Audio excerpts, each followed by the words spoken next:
Rain hammered the canopy like a vendetta. Every leaf quivered with cold purpose, and somewhere off to the east, something screamed a guttural, deep-throated howl, followed by the sound of foliage being shredded. It was a welcome committee, just not the kind Marcus had in mind. He hit the mud hard, knees sinking in deep enough to make standing a two-stage effort.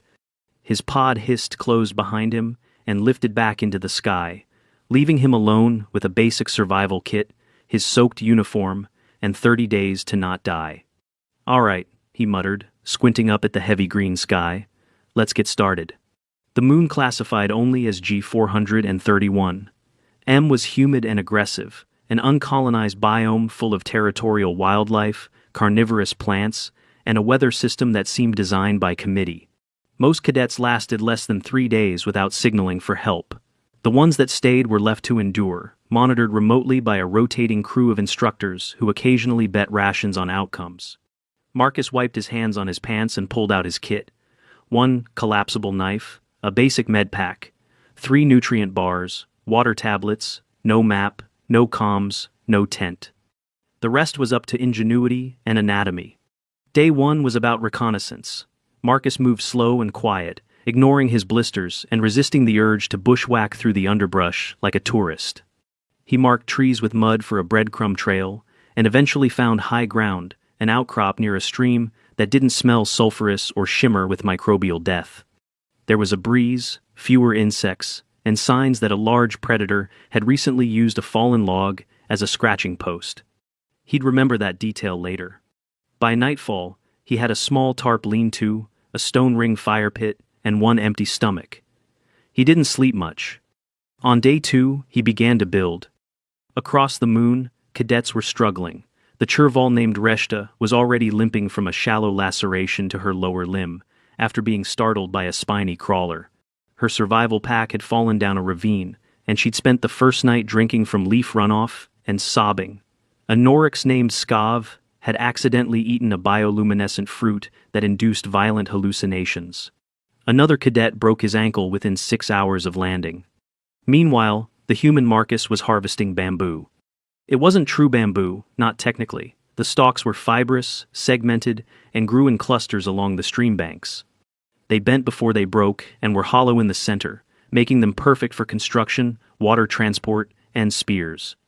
By the end of day 3, Marcus had built a proper shelter, not a lean-to, a structure. 4 walls lashed with woven vine, a sloped roof layered with broad leaves, and an elevated floor of interlocked planks that creaked but didn't break. The monitoring station flagged his GPS for a closer look. The instructors leaned forward. Most cadets were still trying to light a fire with wet sticks. "This one's clearing land?" Examiner Kolith murmured, eyes narrowing. "Is he expanding?" "Probably just nesting behavior," shrugged Jotev, a Luvian with 7 years of survival training. "They get territorial under stress." Kolith grunted. "Humans don't nest, they fortify." By day 5, Marcus had fire, filtered water, and traps.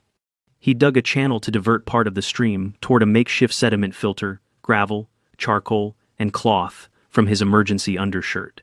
Water collected in bamboo tubes, boiled on flat stones near the fire. He'd fashioned a set of tripwire noisemakers around the perimeter and started baiting small fauna with local fruit. And yes, he got sick. Day 6. He vomited for hours. He'd misidentified a root that resembled a terrestrial yam, but had an alkaloid concentration high enough to irritate the gut. His hands shook from dehydration. He lay curled in the corner of his shelter, teeth chattering. That was when a reptilian cadet named Strahl, from the Vorin species, stumbled upon the camp. He had a dislocated shoulder and a swollen eye. Both eyes widened as he took in the sight of the shelter, the fire, and the human curled up, looking very not victorious. "You are unwell," Strahl said in his native, clicking dialect. Then, in broken standard, "You built this while dying?" Marcus sat up with effort. "I wasn't dying when I built it." Strahl hesitated, then dropped his pack. "I broke tree. Fell down. I require joint reversal." Marcus blinked. "You dislocated your shoulder?" "I did not locate it, yes." Through blurred vision and a still upset stomach, Marcus washed his hands, boiled water, cleaned a bamboo rod, and helped Strahl sit still long enough to attempt a reduction. It took 2 tries. The pop echoed through the shelter, followed by a sound from Strahl that Marcus later described as a yelp from a dinosaur swallowing a squeaky toy. Afterward, they sat by the fire. Strahl offered a pouch of edible pods he'd been hoarding. Marcus shared the last half of a nutrient bar. "This place," Strahl said slowly. "It is acceptable." Marcus leaned back against the wall. "I'm calling it Camp Chillax." Strahl's translator garbled the word. "Camp Chilled Axe?" "Close enough." Day 10, the second visitor arrived. Her name was Elashi, a felinoid from the Kelmari Compact, and she was limping from an untreated laceration on her thigh. The moment she saw the camp, she froze. "What is this?" "Camp Chillax," Marcus said, gesturing like a greeter at a resort. "We have filtered water, cooked grubs, hammocks, and first aid. Please deposit your entry fee in the log." "I do not understand." "Help me reinforce the perimeter and I'll give you dinner. Fair trade." She hesitated, glanced at the cooking fire, the scent of actual warm food curling through the air, and nodded. Marcus cleaned her wound with boiled water and covered it with a sterile bandage from his kit. He showed her how to weave a support frame for a second shelter and installed another hammock. Strahl had remained nearby, silent and wide-eyed, observing everything like he was watching a magician pull doves from a hat. That night, 3 other cadets approached, drawn by the firelight and smell. Marcus served them mashed roots, properly boiled this time, and fried insect patties. By day 15, Marcus had signage. A bamboo slab etched with Camp Chillax. Clean water, 1 favor. Cooked meal, 2 favors or trade. First aid, 3 favors or gift. Jungle tour, 5 favors, includes souvenir rock. Massage rock therapy, donation only. We take credits, spores, or teeth. He used teeth as a trade currency because they were oddly common among the local wildlife, mostly molars. No one asked questions. Elashi took over cooking 2 days later. Strahl organized hammock rotations. A 4th cadet, Tolek, helped design a rain catcher and constructed a latrine that would later be described by one examiner as surprisingly elegant. Camp Chillax became a hub, a place of warmth, safety, and bizarre economy. Marcus tracked debts in a small notebook with columns for species, transaction, and currency. He even started offering guided meditation under a rock overhang, with the soothing sound of distant screeches. The local predators? They avoided the camp.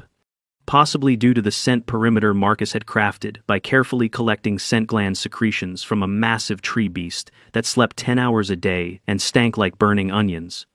"How'd you even get close to it?" Elashi once asked. "I didn't. I waited until it passed out, then used gloves and a spoon. Horrifying, but effective." Strahl only nodded. "You are terrifying." From orbit, the instructors were in uproar. "He's charging for meals." He splinted an arm with bamboo and a shoelace. It worked. He's recording economic data during a survival exam. Half the wildlife's rerouting around the camp. It's become a sanctuary. He built a spa. Marcus, crouched near the fire, adjusted a solar still made from plastic wrap and leaf pans. The afternoon heat had returned, and he was shirtless, sunburned, and currently arguing with a cadet over interest rates on a bag of roasted beetles. The exam was far from over, but for now, Camp Chillax thrived. And the jungle, for reasons no one could explain, seemed to respect that. The morning of day 16 began with a dispute over hammocks. Tolek had drawn up a reservation chart during the night, complete with species-specific comfort rankings and sleep cycle schedules. Unfortunately, it didn't account for Grint, a shelled quadruped cadet who'd taken one look at the webbing and decided it was a ceremonial offering. He'd climbed in, released a cloud of territorial musk, and promptly fallen asleep. Marcus resolved the issue by erecting a new hammock quadrant dubbed Musk Alley, spraying it down with boiled citrus sap, and promising Grint his own corner, retreat pod, in exchange for 2 baskets of beetle jerky and a dozen polished fruit stones. He got the stones by that afternoon. Grint never asked what they were for. That same day, the first jungle tour sold out. 4 cadets, 3 bipedal, 1 vaguely spherical, followed Marcus down a cleared trail marked with twisted vines and flat stones, each etched with crude symbols he claimed were from an ancient Earth language called advertising. Here you'll see the legendary spine fruit grove, Marcus announced, sweeping a hand toward a stand of glossy-leaved trees. Do not eat the fruit. I did once, that was a bad day. The cadets leaned in cautiously. Here we have a predator den.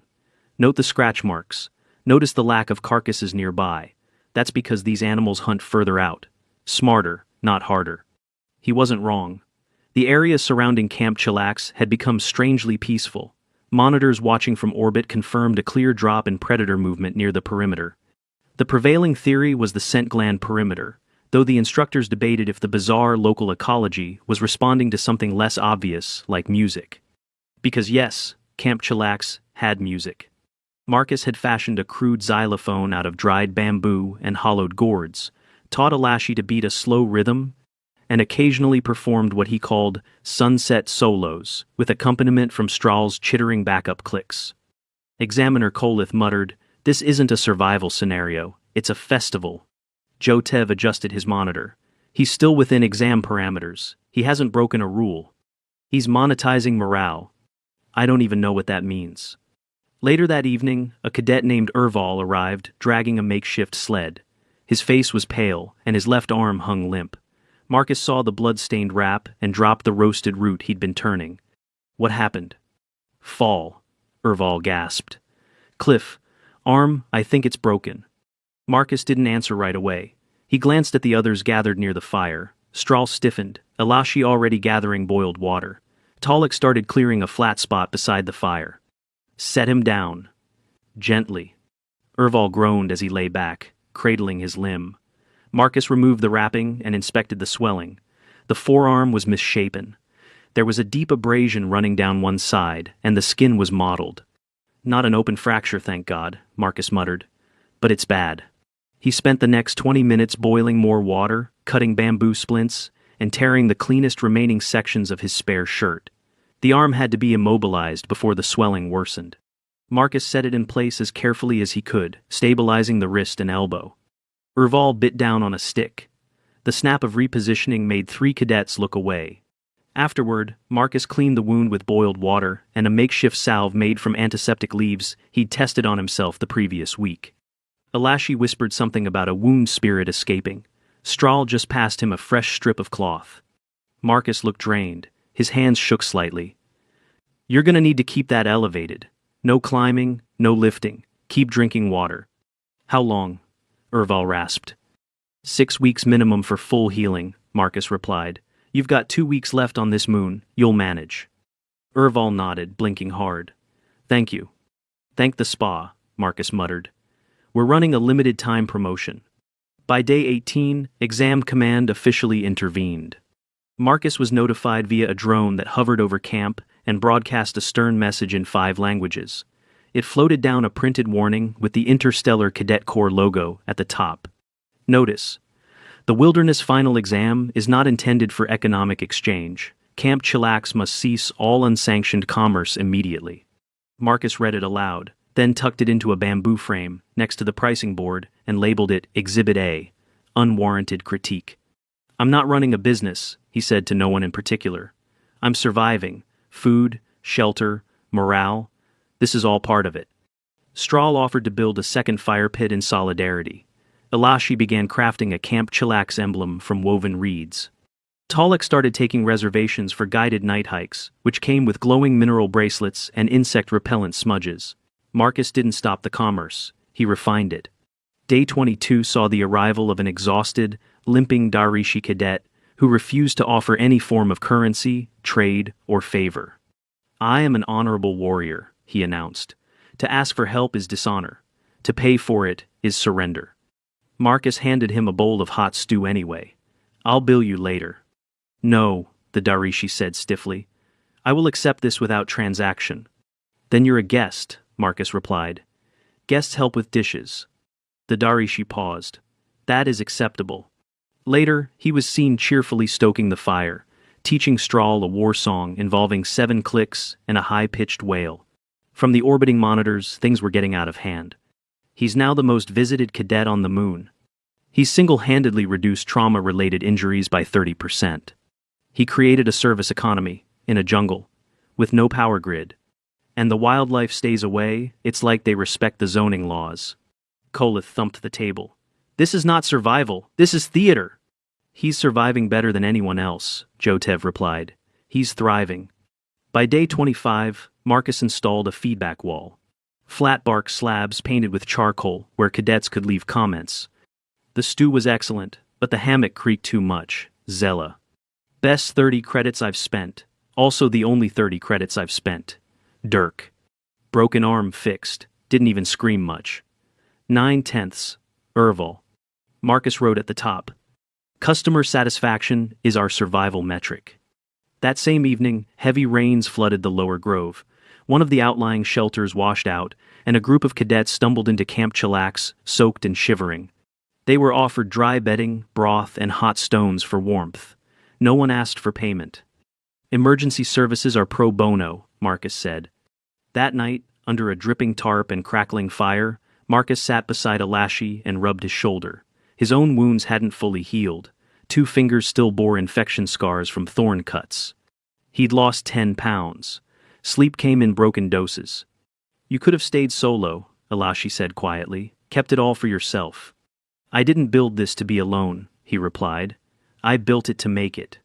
By day 29, Camp Chillax had served 32 cadets. 5 minor surgeries. 4 emergency splints. 12 successful wildlife deterrents. 2 marriages proposed, unclear if legal under interspecies law. And 1 complete economic ledger with debts noted in credits, fungal spores, and teeth. Marcus had even accepted a particularly shiny beetle as a high-value token and used it as collateral for hammock rental.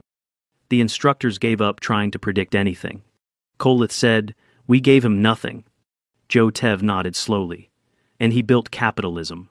By the dawn of day 20, the jungle decided it had been too gentle. The sky cracked open with a thunderclap that rattled every bamboo post in Camp Chillax. Rain fell in sheets so thick it turned pathways into streams and streams into floods. The wind shredded leaf, thatched roofs, and knocked down half of Musk Alley. Marcus was soaked before he even got out of his hammock. "Strahl," he shouted over the wind. "Evacuate sleeping quarters. Get everyone under the stone overhang." Strahl, already waist-deep in moving Alashi's spice baskets, gave a low chirp of acknowledgement and charged off into the downpour. Marcus and Talik, who'd instinctively started moving supplies without a word, dragged as many containers as they could into the kitchen lean-to. It was barely holding together.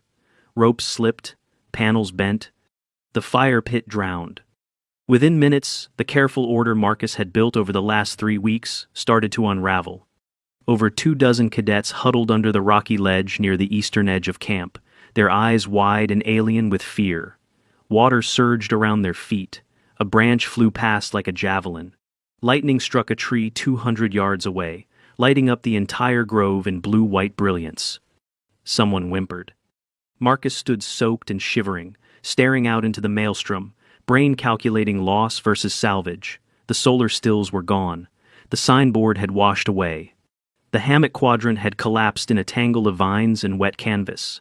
His first aid supplies were damp, possibly ruined. His hands clenched, useless for a moment. Alashi touched his shoulder. "You cannot fix the rain. I can fix the camp. You can start with the ones who are hurt."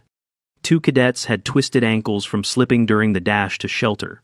1 had a deep cut on the thigh from a flying shard of bamboo. Marcus boiled water using his backup kit and a sealed fire starter brick he'd saved for emergencies. He sanitized what he could, rewrapped what needed dressing, and carefully used his last roll of clean bandages. The rest, he made do with boiled cloth strips and leaf compresses. The wound on the thigh was too wide to stitch with what he had. He cleaned it thoroughly and explained it would scar. The cadet nodded silently. Strahl and Talik patched what was left of the cooking shelter. Alashi reboiled every food store that had gotten wet and started drying them on flat stones under the ledge's overhang, using heat from the only remaining fire. By nightfall, the rain had slowed to a miserable drizzle. The camp was half gone, but the people weren't. Marcus stood next to the mud-spattered ledger he'd recovered, water warped and half illegible. "All right," he said aloud. "Tomorrow, we rebuild." Day 21 dawned with low clouds and silence. The predators had vanished again, possibly due to scent lines reinforced with fresh secretions Marcus collected that morning. He no longer needed to explain how. Everyone who didn't want to know simply didn't ask. With his inventory depleted, Marcus made his first official announcement. All debts are frozen until further notice. New charges will resume once basic services are restored. Voluntary labor accepted in lieu of payment. Meals are down to 1 per day until we restore food prep. Latrines are being redesigned. Apologies for the temporary inconvenience. Grint clapped. Strahl nodded solemnly. The Darishi warrior grunted, spoken like a true chieftain. Over the next 3 days, the camp rose again. Shelter was restructured with flood drainage ditches and improved leaf roofing. Marcus introduced a new design for hammocks, slightly elevated on tensioned bamboo frames to avoid ground moisture. The rebuilt kitchen included a fire-resistant clay stove molded from sediment straw found near a riverbed. 2 cadets from a floating habitat species helped Marcus design a passive water catchment system using banana-sized leaves and resin drip gutters. It worked better than anything he'd built before. In return, they asked to be taught how to cook. Elashi obliged.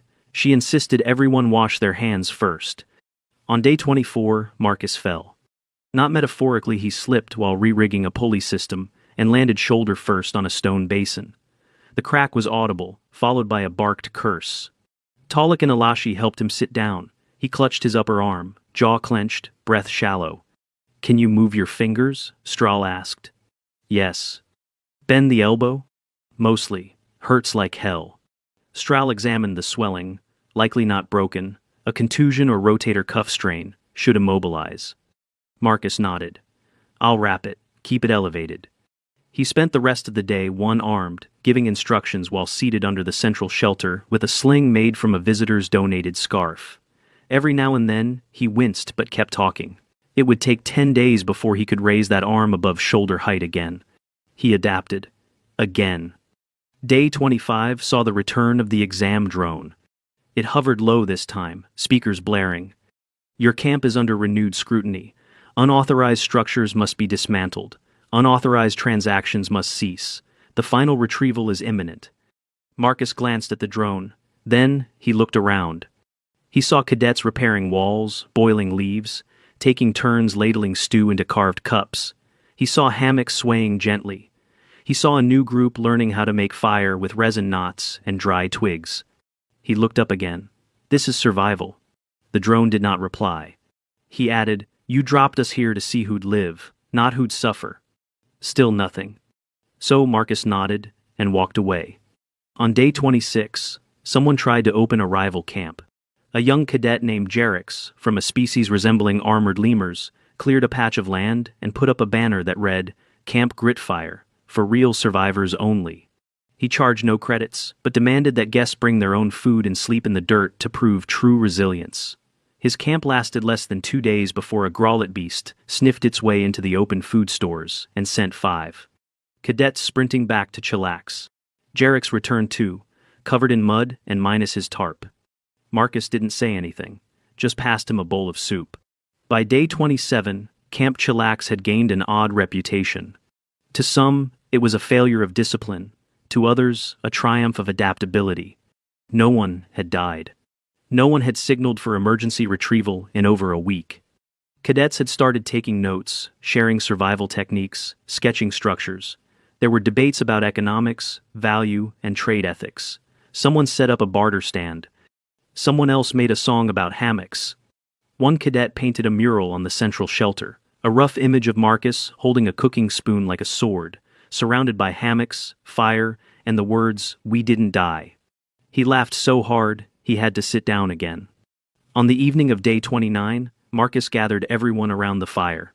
His arm still ached. His left foot had a bruise the size of an orange. He hadn't tasted a real meal in a month. But when he looked around the camp, he didn't feel tired. He felt ready.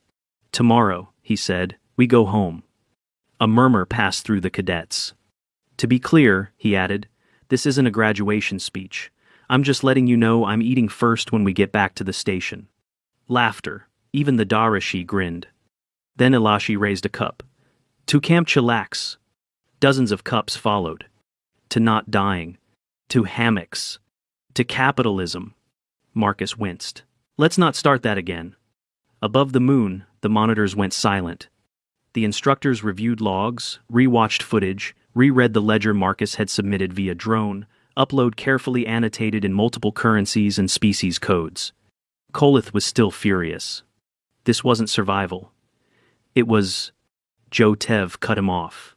It was survival. He took chaos and made cooperation, took scarcity and built structure, took pain and reduced it. And no one asked him to. He charged for hammocks.